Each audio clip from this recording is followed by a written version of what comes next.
Welcome back, everybody. Welcome back to the Canyon. Welcome back to just something I don't do. But here's the problem, okay? I've been diagnosed by my children and somewhat a little bit by you guys that I've got whatever, as my wife tells me, you're on some kind of spectrum. And I say, what spectrum? And she goes, I don't know, probably all of them.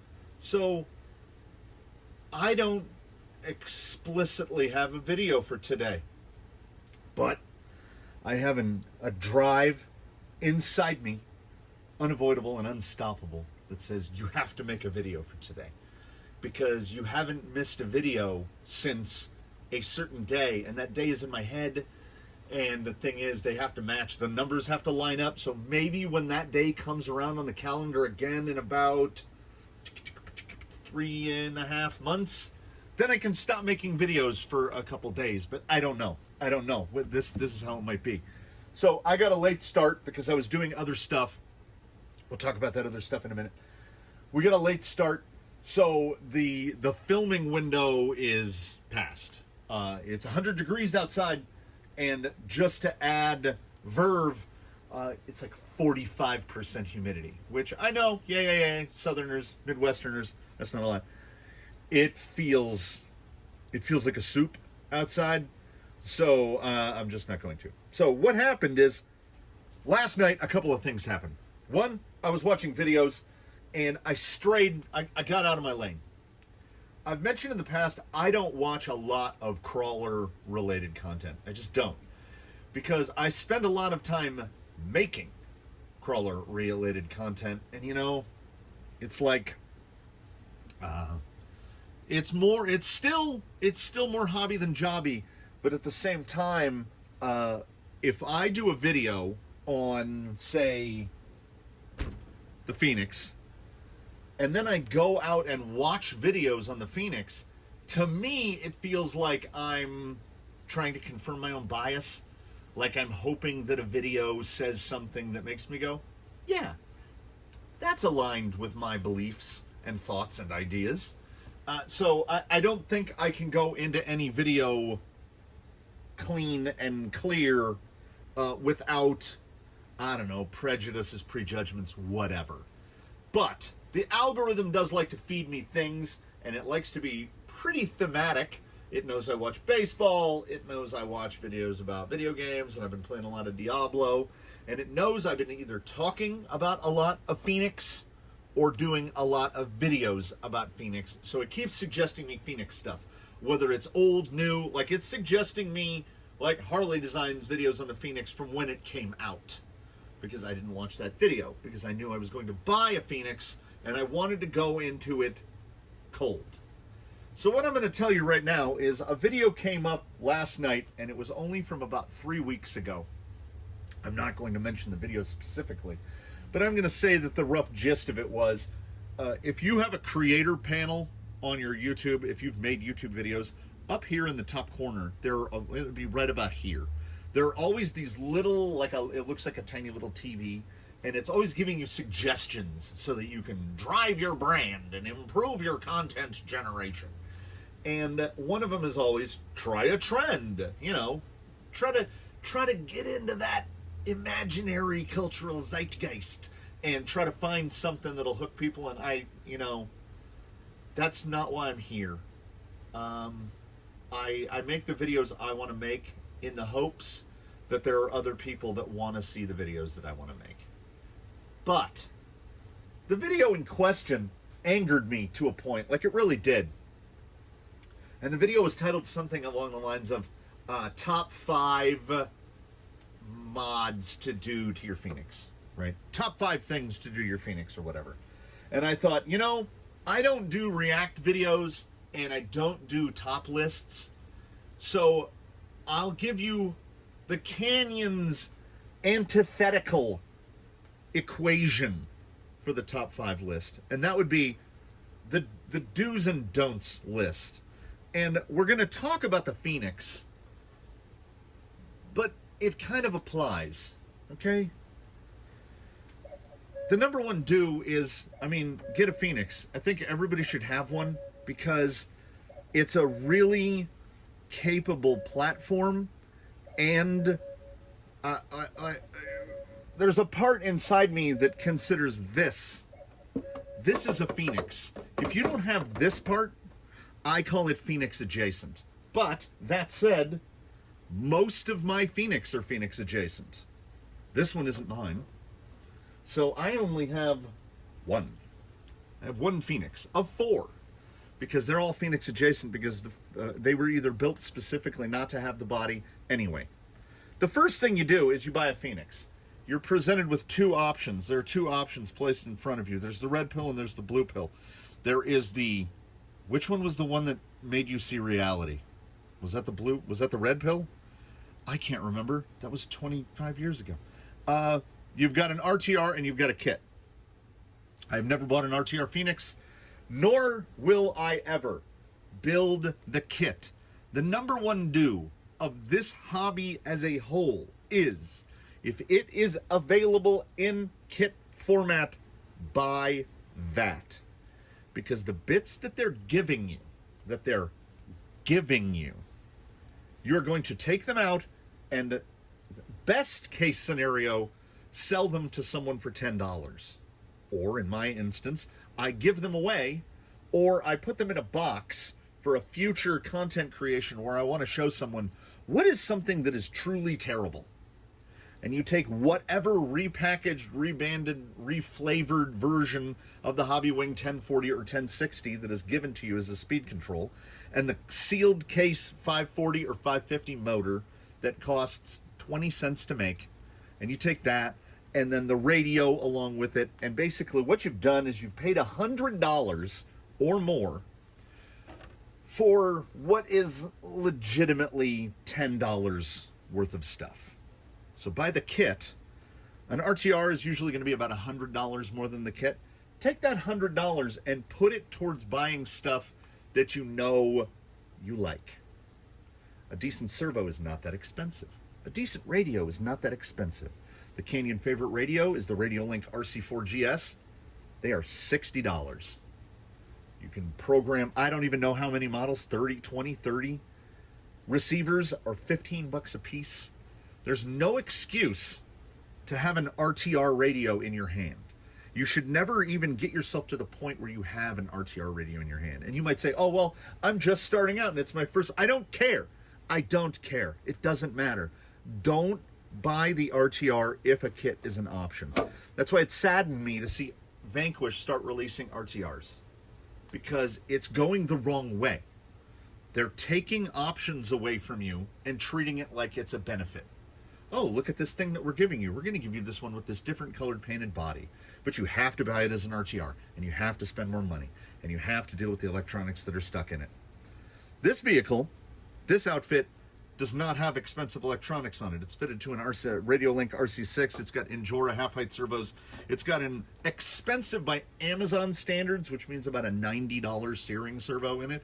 You can get away with a $30 steering servo or a $60 steering servo. What you can't get away with is the servo that they give you, because it's going to show you quickly that it doesn't work. And you know how you're going to find that out? You're going to do the number 2 do of any RC car, Phoenix, way up at the top of the list. Whether you ignored and you bought an RTR, or you already have an RTR, or you bought the kit and you've built it. When you buy the kit, build it. And the number 1 do after buying it is just go drive it. Don't replace anything. If you bought the kit, your electronics are already good, right? You put a Fusion in it, and you put a decent, even if you put an Amazon Blue case, that's going to annihilate the performance of the RTR servo. The kit guy is already, he's a step up. He knows how and why his vehicle works because he built it. He knows if it's making a clickety ratchety noise, he might know why. He knows that his damping force is going to be right because he assembled his shocks and he put them together and he filled them with oil with his own hands. So that guy is a step ahead of the RTR guy, because the RTR guy is just operating under the assumption that the person in whatever factory, in whatever far-flung land that assembled it, I don't want to say knew what they were doing, but did it with any kind of care. And I have to assume human nature gets involved at some point. And Phoenix number 58 that was assembled that day, because I don't trust in my fellow man, I'm going to assume that Phoenix number 58 of the day was not quite built with the same attention and care as Phoenix number 1. Now, I could be wrong, but I look both ways when crossing a one-way street. And when I get an RTR vehicle, if that's the only way to do it, and we do attempt to avoid buying them whenever possible, if that's the only way to do it, forensic analysis is that we'll wheel it a little, and then it comes inside, and then the entire thing gets torn down. And you will find gearboxes with no grease in them. You will find axles with a tiny little splip of grease in them. You will find this axle output is missing a bearing. You will find something is missing over here, or that wasn't put together right. Or a screw, and I'm talking about RC four-wheel drive here, a screw is torqued down to such a degree that you're either cutting the head off and then removing the stub with pliers. Like, if you bought a used, think of an RTR as a used car. If you bought a used car from a complete stranger, are you just going to bring it home and go, oh, well, yeah, everything's hunky-dory. It's going to be fine. I'll drive this until the wheels fall off. No. Like, you take a used car home, you change the oil, you check all the fluids, you check the spark plugs, you look at the brake, you go through everything because you have no idea what the guy before you did. So, you drive it. You drive it. That's what you do. You don't start throwing parts at it. You don't go on Reddit and you don't start asking, what are the upgrades I should order right now? None. The people of Reddit are going to tell you, oh, that's the tire. That's the only tire you should use. Well, unless they live down the street from you and drive exactly like you do, chances are that's not true. Tires have failed here miserably and worked well. There are no pit bull tires in service here. None. Not a single pair on any vehicle. 30 crawlers, no pit bull tires. Because they don't work here at all. This isn't an automatic designation that they're bad tires. They just don't work here. So don't ask me for a recommendation of a pit bull tire. We don't run Proline either, but that's a whole different thing. There's plenty of good tires out there. When somebody asks, what's my favorite tire, I have answers. But if somebody say, what's the best tire? Well, that's an easy answer. The best tire is the tire that works the best in your situation. I don't have to worry about mud buildup, so I can run tires with tighter lugs. I have a specific style of driving, which is like somebody handed a controller to an ape. And, you know, the ape is learning. More like an orangutan. They're better at learning, but it takes them longer. So I'd like to consider myself as such. So where are we so far through the rambling? Get a Phoenix. I think everybody should have one because this is a Phoenix. This is not Phoenix adjacent. This is a Phoenix. This is Phoenix adjacent. It's everything that's a Phoenix except the body and the axles. Everything else is Phoenix. So it's still a Phoenix. But I wanted to be able to put even more servos on it. So I built this. This is a Phoenix. This is also not a Phoenix. So it's Phoenix adjacent.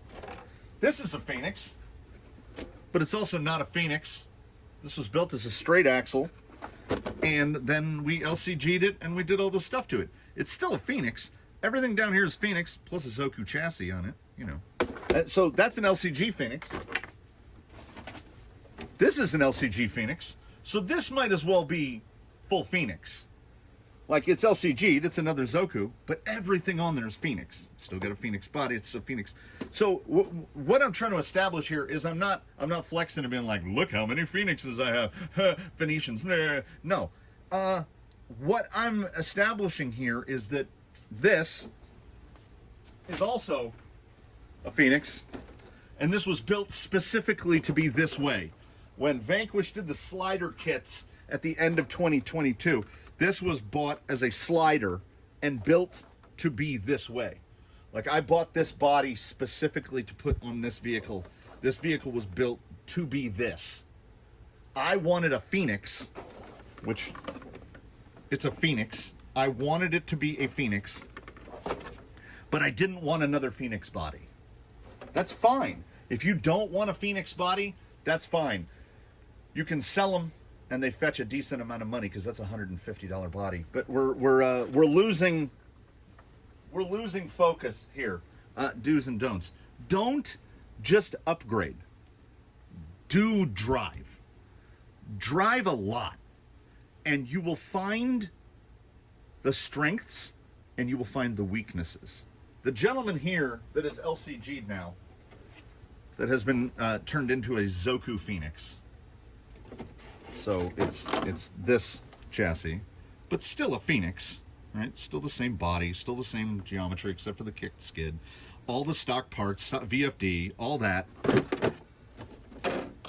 That was the first Phoenix I bought. This was the original Phoenix. And I drove it in bone stock configuration, save for changing the tires, for over a year.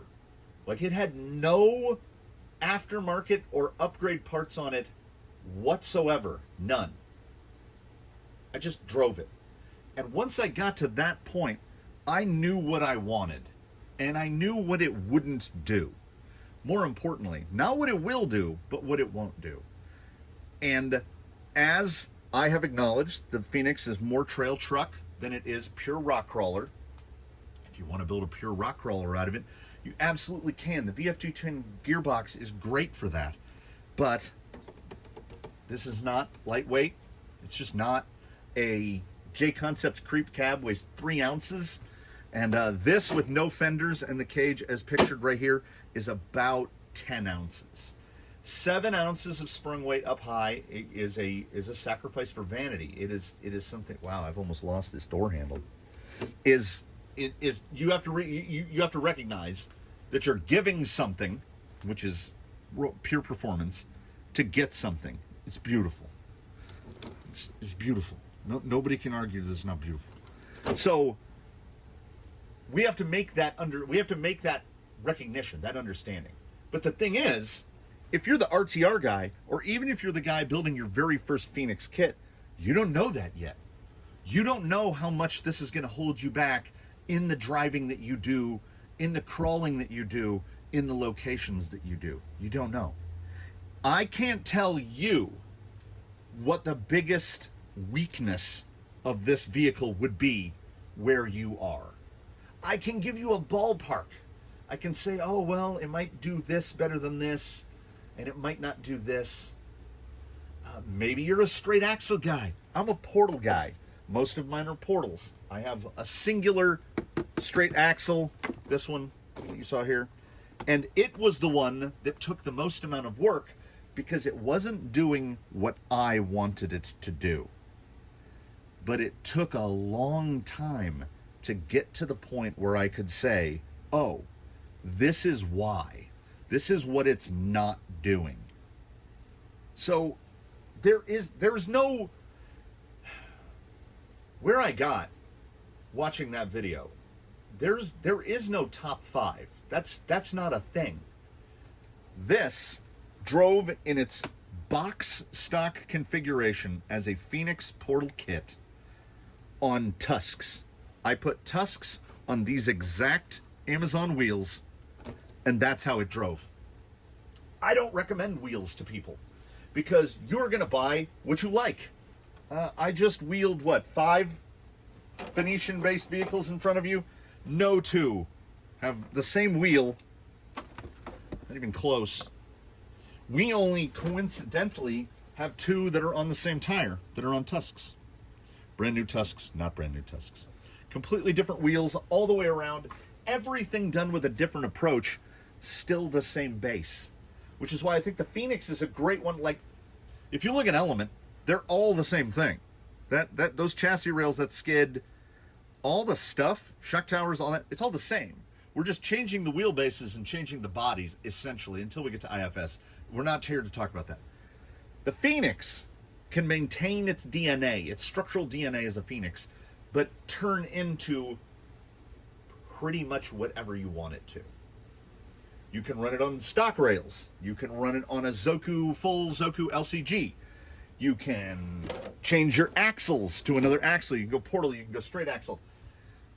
It's got a beautiful, okay, now that there is an RTR, as far as RTR bodies go, I put this up at the top. I don't think there's better. I mean, that's super subjective. I don't even try that hard to paint the interiors, and I mean, it's fantastic. It's beautiful. You're buying your way into nearly endless options. You can do whatever you want. If you were to pop into a comment and ask me, what is your favorite one of this, or like say, what is your favorite power plant for a Phoenix, I would say my favorite is the Fusion Pro, because four of the five here, this is the only one that isn't fitted with a Fusion. Straight axles, I go lower. This one's got a Fusion SE 1800. All the others have pros. Those are my favorites for cleanliness, ease of mounting. This guy is Outrunner powered. I don't have any problem with that either, but there is no best. There is no best recommendation. I've run aground. I've run aground on my own idea. Where was I going with this? Oh yeah, this is the part that, like, it took me this long to just imagine all the bushes around here that I've been beating around to get to where we are now. This chassis, the chassis that's in here now, is something that I don't think I'm being contradictory when I say, because I guess I'm not. Okay,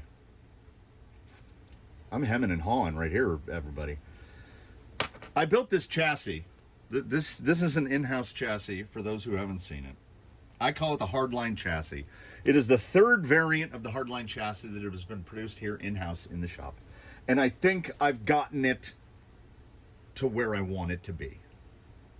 Because what this chassis does is it does not change any of the geometry. It's all the same links, it's all the same everything. It replaces the factory rails and exchanges one shock mounting position front and rear for 20 shock mounting positions in the front, 20 shock mounting positions in the rear, and I want to say it's 15 rear upper link mounting positions so that you can adjust your anti-squat.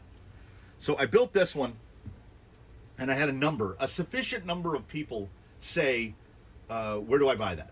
And I was like, well, you don't. That's the only one that exists.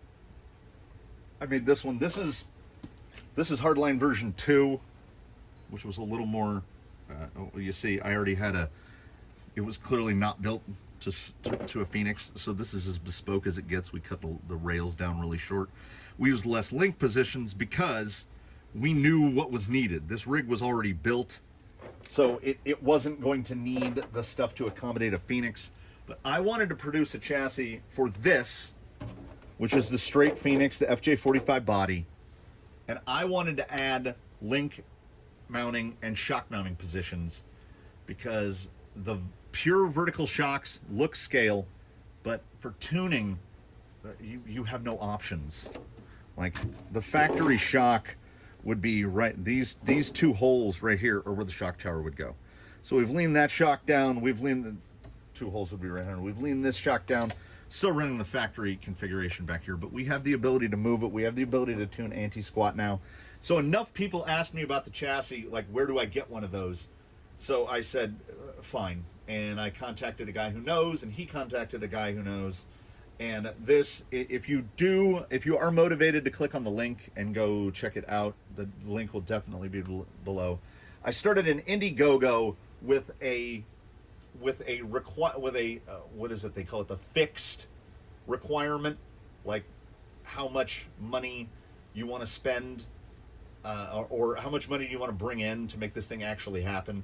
So I set that in a number, and that number is 60 chassis. I'd have to sell 60 of these in order to even bother, because I have to send these out to be scanned and turned into a file, and to have that file cleaned up to then be sent off to a place to cut the chassis. and then the chassis will have to come back to me, and then I will have to clean them up and decide whether or not I want to countersink holes and do all that work. So it has to be done, at least not mass production, but batch production to do it. And I have no issues with offering this up to someone who has little to no wheel time on a Phoenix, because it's not changing anything about the Phoenix. All it's adding for you is more tunability. And and this was built because it was something that I couldn't just buy. There was nothing that was Phoenix specific. Now, I love a Zoku chassis, and that's what's on here. But in my mind, how dirty is this boy?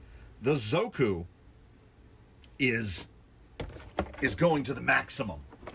It is going to it's all in. Like, it doesn't use any of the OE plastics in the middle, doesn't use the sides.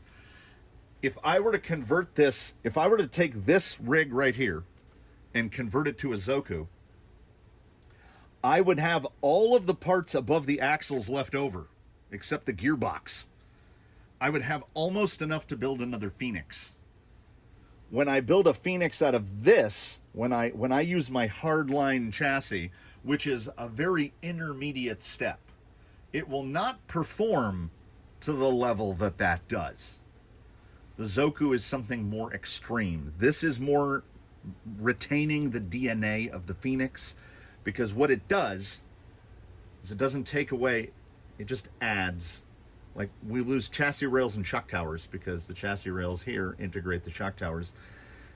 It drives like a Phoenix, but better, in my opinion. It's better than a stock Phoenix out of the box because you can move your shocks around. You can stiffen and soften your spring rates, effective spring rates, by laying them down. So I'm okay with saying, just go out and drive it. Don't buy stuff right off the bat. In the same video that I'm being well, what's the word? I'm contradicting myself because no, I'm not. If you want to buy one, great. If this is a thing that you want to do, if you want to take that performance, like, if you're going to get rid of this, I'm not 100% sure you need that. If you're just going to put a creep cab or something, or a cliffhanger or something on there, I don't know. I don't think you do. You're taking off a bunch of weight, and that weight savings might be enough. You don't need to or want to mess with the tuning. But if you're someone who enjoys getting into that minutia of it, into the tuning aspect of it, then this is excellent, in my opinion, as the guy who made it. So am I biased? Probably. Is it the only one? Maybe. 60 people have to agree to buy one. For me to go through the process of taking it apart and sending it off and going through all the steps and doing all the hullabaloo to get it made and put it out there. 60 is a small number if it's like how many grains of sand are on this beach, but 60 is a big number if it's how many chassis would you like to build in your metal shed that's already hot first thing in the morning. I don't want to duplicate this. If we get the backing for it, then I will clean that up and we'll send off and it will go through all the steps and we will make them. And then we'll consider doing limited batches in the future for other vehicles or whatever. I have a very similar chassis layout that I've done for Element, but I don't want to get into the business of just churning these things out. So I don't remember where I started. Oh yeah, just drive it. Buy a kit if you can. I can't recommend tires to you. I can't recommend a motor to you. You might not like Fusions. I've heard people that say that they don't like the way the power feels, the way the power is delivered. That's fine. I have motors and speed controls that I prefer. But if there was one motor and one speed control that worked for everyone, we would only have one motor and one speed control. We would only have one vehicle. I think the Phoenix is fantastic because it gives you a lot of options. You can go any number of ways on the build, and that for me is the fun of it. I also, in the same video, someone remarked, "Oh, don't even bother to, if you have the RDR, don't even bother to put the overdrive servo in." Well, then maybe don't buy a Phoenix. Go buy something else, because if this is not of value to you, I'm comfortable in saying you haven't driven it enough to make that statement. Because if you're not using the big overdrive. Like, dig is harder to learn than big overdrive as far as I'm concerned. Most people don't use dig well. I don't know if I use it that well. I know I'm getting better at it. And what makes you better at it? The same thing that makes you better at anything. Do it. Buy it. Build it. Drive it. Determine. That's where it is. There are no 100% necessary upgrades. There are no one part fits all.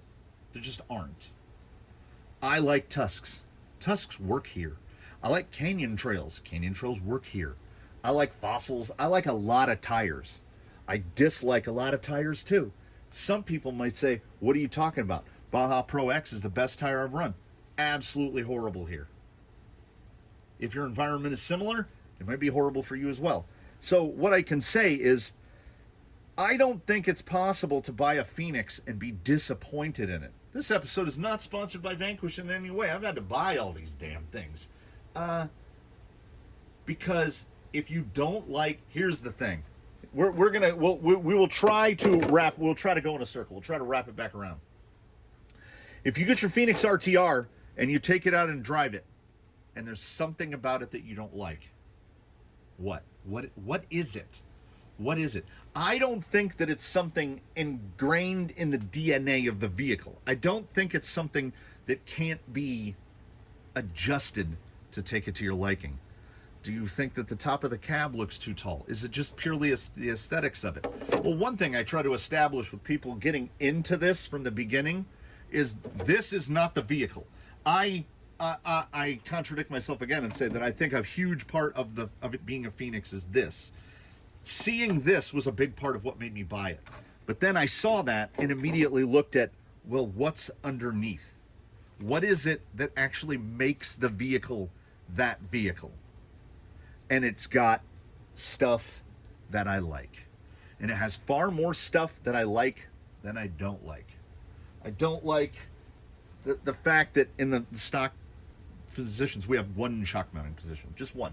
And I understand, I mean, a lot of vehicles do that. TRX4s do that to us.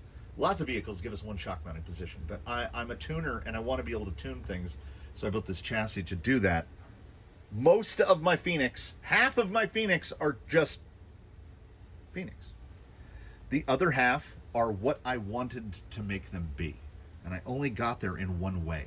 I didn't just look at it and go, oh, well, I don't like the way that is and that, so we'll change that and that. Something has to fail or not provide a result that I want to see for me to change it. And I feel like, and maybe it's just in my head as a consummate pessimist, but I feel like there are people that are never getting to that point. They don't know what needs to be changed because they don't know what's wrong. They don't know what's right. Just drive your rigs, guys. Drive them as much as you can. Like, if you don't have a rig to the point where you can't remember how many battery packs you've put through it, I don't know if it's advisable that you just immediately run out and start changing things. Obviously, there's an RTR caveat to that, which is on the first day, unless you're using it exclusively for trail use, you're probably going to notice that the OE servo is not providing the amount of torque that you would like it to. But maybe it won't, because maybe you haven't driven before and you don't know, and you'll get the wheel turned to the side, and you don't notice that it's stalling there instead of going to there. You need to wheel it to find out. You need to not opinions. You need to formulate an idea. You need to say, I wish it would do this. And then you move towards getting it to do that. The final disclaimer of this is that I don't have to follow any of my own rules, because I have built and driven enough Phoenixes and have Phoenicians and have enough wheel time with them that fresh out of the box, I can make changes because I already know. This is just another Phoenix portal. It's like the fourth one that's been built through here. I know what works and what doesn't. And for me. So I can't tell you all, oh, well, you want to get rid of that and move that to there and do that. I wish that I could. I wish that it was one size fits all, but it's not. It really just is not. That said, I mean, if you're interested in the chassis, I'm not going to press the chassis. Because if it doesn't meet the funding, then it doesn't meet the funding. I said on the Indiegogo, I said that I'll make about $10 a chassis. Hopefully, I can get to the point where I can net about $10 a chassis before taxes. So I can make like $7.50 a chassis. I'm not comfortable charging more than the price that's up there. So anyway. I realize now I've gone on too long, and I haven't even fulfilled the list of that I wanted to when I started, because I don't know. I shouldn't get emotional about toy cars, but in the same video where I'm saying don't be driven by upgrade-itis and your desire to just put new shiny things on it. You put shiny things on it because you have to, I guess. I always do say wants over needs, because we like to buy the things that we want, and we generally don't like to buy the things that we need. Nobody's excited to go to the store and buy toilet paper, but if you get to buy something new and shiny, even if it doesn't reward you, we're like, yeah, that's a thing that I want. So in the same breath as that, I'm like, how do I offer someone to buy that? Well, do or don't. That's the thing. Because if you don't, then I don't have to worry about it. And if you do, then it's honestly more work for me. So it does work. I mean, I can't fault that. I wouldn't be on version 3 of it if it didn't work. I wouldn't keep making things that don't work. So just drive. Just wheel as much as possible, because what is it that's on all the t-shirts of the people that do these at full size? Something like no substitute for wheel time or something. Yeah, seat time. Yeah, that's 100% true. You learn by doing. Theory is great. Putting it up on paper is great. Speculating and testing via videos is great. But like, how do I test a tire? I take it outside and I test it, and more often than not, the results that come about out there don't generally line up with what came here, sitting on a bench, looking at it, going, well, I think this is what it'll do. Like, these shocks have already probably been in their 5th or 6th position, because when I would set it up on the bench, I'd go, oh yeah, that's probably right, and then as soon as I drive it, I go, nope, that's not right. Because I'm pulling from a very narrow, limited library of information about this particular thing, and I think I know enough about these at this point to offer what I hope don't just sound like rambling opinions of a madman, but like advice. Wheel before buying. And if nothing else, I hope that this video will bring forth comments where people can ask me questions. Let's open a dialogue where you would say, well, what about this? Or what do you think about this? Or what's your opinion on this? Please do ask me in the comments below. Do at least check out the Indiegogo, because I will be that person that will just stare at the stats all day. How many visitors did we get? How many? Even though I'm honestly, I don't even think I'm 50-50. I think I'm like 60-40 against. Like, do I want to go through the trouble? Well, I would like people to have them, because I think they work. I'm 50-50. I can literally go either way. If nobody else gets one, that's awesome, because it makes this one more rare. And if more people get them, that's great. Then they will get the ability to tune their Phoenix to handle better than it already does. Man, I'm starting to get dry mouth here, so... As my sister says, every time she calls you on the phone, she will call you on the phone, she will talk to you for like 2 or 3 minutes. Now, mind you, she called you, and then she will say, I'm going to have to let you go. Woman, what are you talking about? You called me. Anyway, I'm going to have to let you go. I'll see you in the next one. Please do comment below. Hopefully I get up a little earlier, and Amazon/Amain/UPS/everybody comes through and gets me the parts needed to do the quick views and the junk views that I have planned for the upcoming week. We'll see. Sometimes, you know what? You just got to fill a day. We're just filling a day. And technically there is the Indiegogo thing. Anyway, wow. Midwest Outro Extreme. I'll see you in the next one. I'm gonna have another lazy day. I don't even feel like baking tires today. I will see you all in the next one. Please do comment below if you have any Phoenix related questions or just anything else.